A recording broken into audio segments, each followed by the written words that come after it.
play the video. In the settings, you can enable the subtitle, and now subtitle is enabled. You can see subtitle is coming.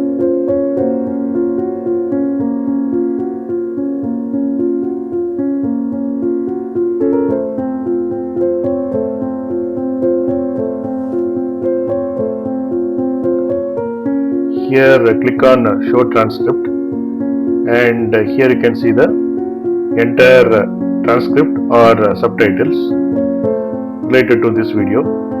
You can copy the subtitle and paste it in the text pad.